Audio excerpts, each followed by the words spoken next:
Nako, totoo kaya ito? Mike Abe, kilalang kontrabida ng mga Duterte at palaging pinupuri yung Marcos administration. Ngayon mga kadonatics, tinitira na yung palasyo. Especially yung PCO, Presidential Communication Office ni Castring mga kadonatics, ang palingkera ng palasyo. Ito, panoorin natin. Totoo kaya ito? I'm not sure mga kadonatics, but base date, it's September 4, 2025, so kahapon lang. Ito, huwag na tayong lalayo. Ganun ho talaga kasi na ako makarating. Alam ba nyo dito sa PCO, Presidential Communication Office, may problema rin. Hindi ko nilalahat. Dito lang sa Channel 4 may problema rito. Walang development dito kasi para dito nagpapalit ng damit kasi ang mga manager dito eh.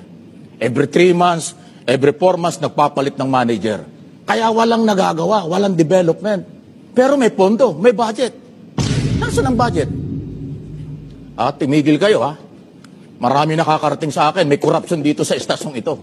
Papangalanan ko kayo pag nalaman ko yan. Wala akong pakialam sa inyo. Kaya good morning, Secretary Dave Gomez. Sir, gumalaw-galaw ka naman. Puntahan mo ang mga opisinang nasa ilalim ng PCO. Meron ding corruption yan. Ang magagalit, guilty. At magalit kayo, mag-guilty kayo, wala akong pakialam sa inyo. No? Sobra na eh. Saan ka naman nakakita ng... Naku, sandali. Gusto nyo bukahin ko na? Anong nangyari? Kasi minsan mga kadonatics, dumadaan talaga yan sa feed ko. Palaging negative yan sa mga Duterte. Papuri palagi sa Marcos administration. But before that, isa tong Duterte supporter, even worker of SMNI mga kadonatics, isang journalist, pinaalis ni Kibuloy. Ngayon, umiiyak mga kadonatics, dinadami yung mga Duterte, Sara Duterte. Pero ngayon, ewan ko anong nangyari sa kanya. Ba't biglang tumapang? Is it AI? I don't know, but parang hindi AI di ba? Gusto niyo isa-isahin ko ng problema rito? Easy. September 4, 2025. Ay, nako. Saan ka nakakita ng building mura sa pinakamataas hanggang sa ground floor may tulo? May tulo. Bakit natulo? Di may palpak. Maintenance. Dito, ang mga kwarto, walang aircon. Ano yun? Office of the President?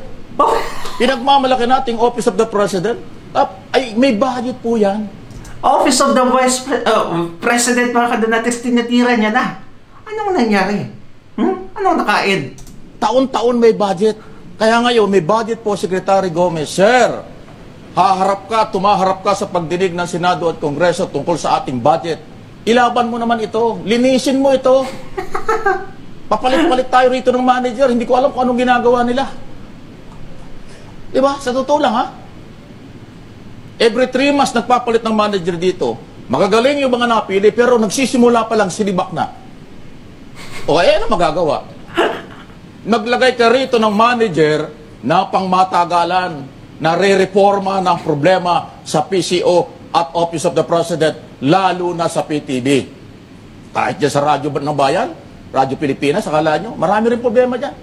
Sa PIA, Philippine News Agency, lahat ng communication ng PCO, may problema, sir. Ayusin nyo. It does not make sense mga kadonatics. Nag-viral kasi ito ngayon na ganito yung mga pinagsasabi ni Abe sa PTV pa na isa sa mga bias ng gobyerno mga kadonatics na channel, news channel. Anong nangyari? Hindi lang ang pagpapatunay lang po ito mga kaibigan na hindi lang ang DPWS ang may problema sa paggamit ng pera, paghawak ng pera, proposed project at budget every year. Maraming ahensya ng gobyerno ang may ganyang problema. Iisa-isahin ko yan pag dumating ang araw. Inuna ko lang, baka sabihin niya naman nakikinig, Mike, binabanatan mo kami, pero yung opisina mo hindi mo nasisilip. Ayan, inuna ko. May problema kami rito. Baka sabihin niyo, Mike, manalaming ka. Yan ang ginagawa ko. Sasabihin ko kung saan ako nandoon, sasabihin ko kung ano nangyayari, bago ko sabihin ng iba. Para hindi nyo masilip na may pinagtatakpan tayo. Office of the President ito, pero hindi alam ng Pangulo. Maraming problema, sir. Pakiayos lang po, Dahil kaya tuloy-tuloy tayong pagbabayad ng buwis, bilyon-bilyon, trilyon ng budget natin taon-taon, alam mo lang nangyayari.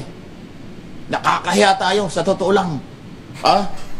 Ulit ko, ang magagalit sa sinasabi ko, guilty. Kung galit kayo sa akin, bahala kayo sa buhay niyo. Bakit biglang tapang? Anong nangyari? Ay, nako. Okay? Wala, sobra na eh. Ayaw ko ng plastikan, ayaw ko ng budol, ayaw ko na nagsisinungaling. Gusto ko yung totoo. Dito sa Mike Abby Live, totoo. Pag tama, tama. Pag mali, mali. Mayroong korupsyong nangyayari kahit sa opisina ng gobyerno. Kahit dito.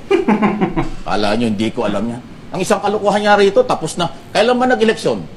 Nangako sila, nagpapirma ng mga dokumento. May allowance daw mga tao rito.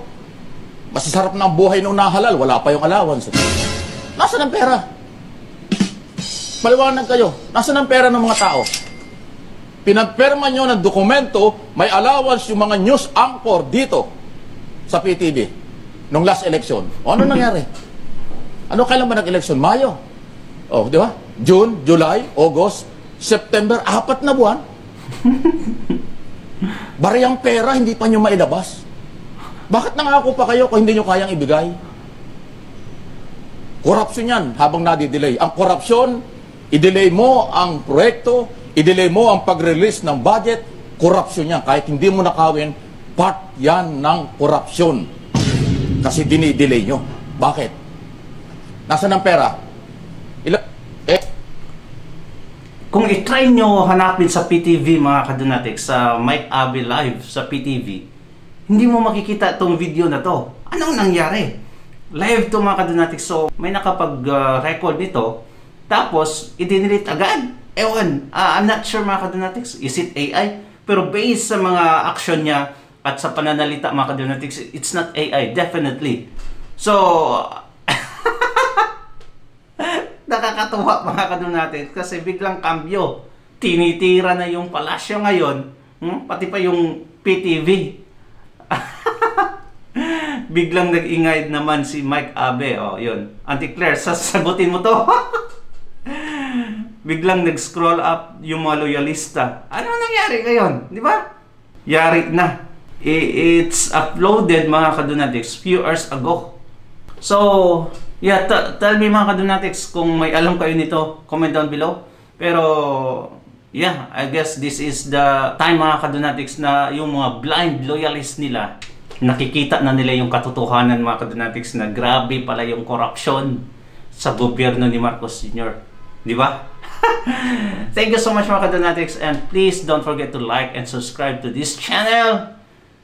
God bless you mga kadonatics at ingat palagi. Bye-bye.